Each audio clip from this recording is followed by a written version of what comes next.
کیا تمہیں معلوم ہے کہ جو باہر تمہیں دنیا نظر آتی ہے وہ بھی باہر نہیں، تمہارے اپنے اندر ہے۔ حقیقی دنیا بس ایک ہے، اندر کی دنیا۔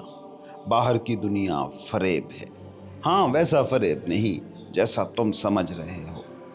آج کی ویڈیو میں اس گتھی کو سلجھانے کی کوشش کرتے ہیں۔ دیکھو، واقعہ بس ایک ہے، خود کو جان لینا۔ حقیقت میں جاننے کو بس ایک ہی چیز ہے، اس کے علاوہ جو بھی ہے اور ہو رہا ہے وہ بس اضافی ہے، ریلیٹیو ہے۔ جو ہے کیونکہ خود ہے، جو بس اس لیے وجود رکھتا ہے کیونکہ آئی ایم ہے، میں ہوں ہے جو اسے پرسیو کر پا رہا ہے۔ دیکھو نا، یہ تم ہو، تمہاری وجہ سے یہ دنیا ہے، جنگیں ہیں، لوگ ہیں، اچھائی ہے، برائی ہے، غربت ہے، امارت ہے، تنگی ہے، فراخی ہے۔ اگر یہ تم غائب کر دیا جائے، کسی بھی طریقے سے یہ میوٹ کر دیا جائے، تو رنگ و روپ کی یہ ساری دنیا، یہ ساری کائنات کہاں رہ گئی؟ تو اگر یہ مان لیا جائے کہ انسان کو کچھ جاننا ہی ہے، تو کیا جاننا سمپل ہے، آسان ہے؟ خود یا پوری خدائی؟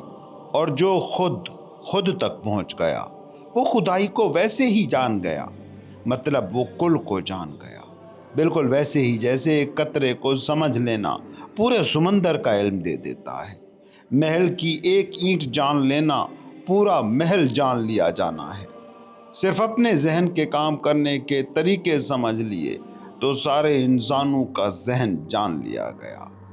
یہ بنیادی حقیقت تسلیم کیے بنا، جانے بنا کسی بھی رستے سے تم جاؤ، یقین کرو پھٹکو گے۔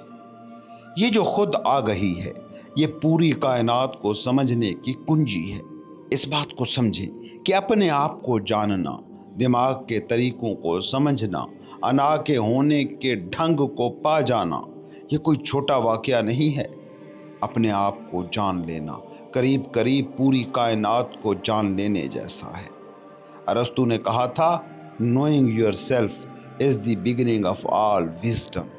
خود کو جان لینا تمام حکمتوں کا نقطہ آغاز ہے۔ اور صوفی کہتے ہیں، من عرف نفسہ فقد عرف ربہ۔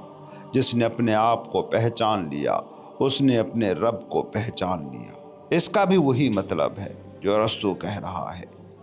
یہ کل زندگی ایک کائنات ہے، اور اس کل کا ایک جزو تم ہو۔ جو ایک ذرے کو جانتا ہے وہ اس کل کو بھی جان لیتا ہے۔ ذرہ بھی اپنی نیچر میں کل کی تمام طبعی اور کیمیائی خصوصیات رکھتا ہے، بالکل ویسے ہی جیسے پانی کا ایک قطرہ بھی اتنا ہی H2O ہے جتنا کہ پورا سمندر کا ایک قطرہ چکھ لینے سے جو یہ جان لیتا ہے کہ پانی نمکین ہے، اسے اب سمندر کے ایک قطرے کو چکھنے کی ضرورت نہیں رہتی، یہ جاننے کے لیے کہ سمندر کا پانی نمکین ہے یا نہیں۔ اسی لیے صوفی ہمیشہ ایک ہی بات کہتا ہے کہ خدا کو پانا ہے تو خود کو جان لو۔ خود کو جاننا ہی خدا کو جاننے کی پہلی اور آخری شرط ہے۔ زندگی کا سراغ چاہتے ہو، حقیقت ریئلٹی کو پانا چاہتے ہو، تو خود میں ڈوبنا ہوگا۔ اپنے من میں ڈوب کر جب ابھرو گے تو ریئلٹی، حتمی صداقت کسی کھلی کتاب کی طرح تمہارے سامنے ہوگی۔ پھر تم دیکھو گے کہ سمندر قطروں سے ہی مل کر بنا ہے، اور سارے ہی قطروں میں اتنا ہی سمندر ہے جتنا خود تم میں ہے۔ پھر خدا خود سے الگ کوئی حقیقت نہیں رہے گا۔ اسی لیے تو صوفی جب مستی میں ڈوبتا ہے تو وہ پکار اٹھتا ہے، لا موجود الا اللہ۔ اس کائنات میں اس کے علاوہ کچھ موجود ہی نہیں ہے، وجود ہی نہیں رکھتا۔ یا پھر وہ یوں نعرہ مستانہ لگاتا ہے، انا الحق، میں ہی ہوں الٹیمیٹ ریئلٹی۔ اصل چیز ہے میں ہوں۔ اس میں ہوں میں ساری تاریخ ہے، سائنس ہے، فلسفہ ہے، مذاہب ہیں، ہزار رنگ ہیں، روپ ہیں، ملک ہیں، سرحدیں ہیں، لکیریں ہیں، لوگ ہیں، رشتے ہیں، دوستیاں ہیں، دشمنیاں ہیں، سب کچھ اسی میں ہوں میں برپا ہو رہا ہے۔ تمہارا جسم اور تمہارا ذہن تک اسی میں ہوں میں موجود ایک چھوٹی سی انفارمیشن ہے۔ اگر تو تم جسم ہو تو تم بہت ہی معمولی سا ایک واقعہ ہو، ویجیٹیشن ہو، بنجر کھیت میں خود رو اگی جھاڑی ہو اور کچھ بھی نہیں۔ اگر صرف ذہن ہو تم تو سراب اور دھوکوں کی ایک گٹھڑی کے سوا تم کچھ نہیں۔ یہ جسم اور ذہن سمیت جو بھی تمہاری مادی حقیقتیں ہیں، انہیں غور سے دیکھنا۔ ان کا سراب ہونا تو عام عقل سے، کامن سینس سے بھی جانا جا سکتا ہے۔ ذرا ایک تجربہ کر کے دیکھو، تمہاری آنکھ سامنے موجود ایک درخت کو دیکھ رہی ہے۔ یہ درخت اب تمہاری آنکھ اور دماغ کے مطابق ایک سامنے کی حقیقت ہے، ایک آبویس ریئلٹی، جس کی مادیت، جس کی فارم میں کوئی شک نہیں ہے۔ مگر اگر تمہاری آنکھ پر ایک الیکٹرون مائکروسکوپ جتنی طاقت کا عدسہ لگا دیا جائے تو وہ درخت تمہیں درخت کی طرح دکھائی دے گا، نہ حقیقت کی ویسی ہی شکل جیسے وہ پہلے تھی۔ یہ کیسی حقیقت تھی جو محض ایک اینک کے بدل جانے سے بدل گئی؟ اس بات کو سمجھو کہ جو باہر کی دنیا تمہیں حقیقت لگ رہی ہے، ریئل لگ رہی ہے، دراصل وہ بھی باہر کی کوئی ریئلٹی نہیں ہے، وہ بھی تمہارے اندر کی، تمہارے میں ہوں کے باطن کی ریئلٹی ہے۔ سوچو، جب تم اشارہ کر کے کہتے ہو کہ وہ درخت ہے، تمہارا اشارہ، تمہاری انگلی باہر کی طرف ہوتی ہے، مگر سائنسی طور پر اگر کہا جائے تو یوں کہنا ایکچولی میں غلط ہے۔ وہ درخت جسے تم باہر دیکھ رہے ہو وہ باہر نہیں ہے، بلکہ وہ تمہاری آنکھ کے اندر موجود ریٹینا پر بننے والا ایک الٹا امیج ہے۔ جو آوازیں تمہیں باہر سے سنائی دے رہی ہیں وہ باہر برپا ہو ہی نہیں رہی، وہ تمہارے کان کے پردوں پر ہونے والا ارتعاش، وائبریشن ہے جسے تمہارا دماغ مانی دے رہا ہے۔ جو خوشبو تم سونگھ رہے ہو وہ تمہارے ناک کے ریسپٹرز کا کمال ہے۔ جو کچھ بھی ہو رہا ہے جسے تم باہر دیکھ رہے ہو وہ سب کچھ دراصل تمہارے اندر ہی ہو رہا ہے۔ باہر کی یہ مادی دنیا صرف سراب ہے، صرف سایہ ہے، لیکن سراب یا سایہ ہونے کا قطعاً یہ مطلب نہیں کہ اسے طلاق دے دو۔ سایہ بھی کسی حقیقت کا نمائندہ ہوتا ہے، کسی جسم کا عکس ہوتا ہے۔ سراب بھی کسی ریئلٹی کی چھپی ہوئی پہلی ہوتی ہے۔ جسم ہے تو سایہ بن رہا ہے نا، حقیقت ہے، اسی لیے تو سراب کا خیال آتا ہے، اسی لیے تو تم سراب تراش سکتے ہو۔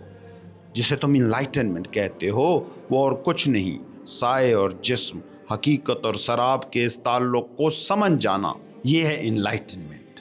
جیسے ہی یہ تعلق سمجھ لیا گیا تو سراب اور حقیقت کے درمیان یہ تقسیم بھی جھوٹ ہو جائے گی۔ نہ سراب سے نفرت ہوگی، نہ حقیقت کو کھوجنا ہوگا۔ یہ سراب اور حقیقت ایک ہی پل میں ایک ہی ساتھ واقع ہوں گے۔ اسی لیے صوفی ایک ہی بات پر زور دیتے ملیں گے: خود کو پاؤ، خود کو جانو۔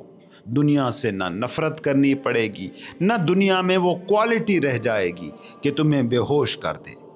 اگر خود پا لیا گیا تو پھر سراب جیو یا حقیقت پیو، دونوں ایک ہی جیسا واقعہ ہے۔ یہ خود کو پا لینا وہ قیمتی سے قیمتی چیز ہے جو انسان کے ساتھ ہو سکتی ہے۔ ایسا خزانہ جسے لٹنے کا ڈر نہیں اور جس سے بور ہونے کا سوال نہیں۔ انا کی دنیا کو غور سے کبھی دیکھا؟ تم اس دنیا میں کچھ بھی کر لو، کچھ بھی ہو جاؤ، ایک وقت آتا ہے کہ اس سے تم بور ہو کر رہتے ہو۔ بڑے سے بڑا گھر، پسندیدہ ترین سے پسندیدہ ترین گاڑی لے لو، بڑے سے بڑے عہدے کو پالو، بس کچھ ہی دن اور تم اس سے اکتا کر ہی رہو گے۔ سوچو، کیا کبھی کسی انلائٹنڈ بندے کے ساتھ، بیدار روح کو کیا کبھی تم نے دیکھا کہ جو حقیقت تک پہنچا اور پھر جسم اور ذہن کی انائی دنیا کی طرف بور ہو کر لوٹ آیا؟ ایک بھی ایسی مثال تم ڈھونڈ نہ سکو گے۔ وہ دنیا میں واپس آ بھی جائے نا، انا کی اس دنیا میں، تو بھی آپریٹ اسی اپنے آگہی کے پوائنٹ سے کرتا ہے۔ دوسری طرف تمہاری یہ انائی دنیا، اس دنیا کے کتنے ہی کامیاب لوگ تھے جنہوں نے باہر سب کچھ پایا اور پھر سب کچھ تیاگ دیا، سب کچھ چھوڑ دیا۔ تمہاری دنیا کے کامیاب لوگ اپنا سب کچھ چھوڑ کر جنگلوں کو جاتے ہوئے تو دیکھے گئے ہیں، مگر خود کو پا لینے والے کبھی واپس اس فریب میں لوٹتے ہوئے نہیں دیکھے گئے۔ یہ پتہ ہے کیسے ہے؟ بالکل ایسے ہی ہے جیسے ایک بچے کی ساری دنیا چند ٹافیاں، چند کھلونے ہوتے ہیں، مگر جب وہی بچہ جوان ہو جاتا ہے تو وہ ان ٹافیوں اور کھلونوں کو دوبارہ اپنی دنیا بنانے کا سوچ بھی نہیں سکتا۔ جس کے ہاتھ من کی دولت آ گئی وہ پھر اسے چھوڑ کر نہیں جا سکتا، وہ چاہے بھی تو اس حتمی حقیقت کو ترک نہیں کر سکتا۔ اس دنیا میں جو بھی مادی چیزیں تم جانتے ہو انہیں چھوڑا جا سکتا ہے، مگر حقیقت کو، ریئلٹی کو جان کر پھر اسے چھوڑ پانا ناممکن ہے۔ اور اگر ایسا کوئی بیدار شخص کبھی جنگل سے تمہارے شہروں کی طرف واپس آتا ہوا نظر آ بھی جائے تو وہ اپنے اندر کا جنگل، اپنے اندر کی وہ خاموشی اور سکون کبھی وہاں چھوڑ کر نہیں آئے گا، وہ ساتھ لائے گا۔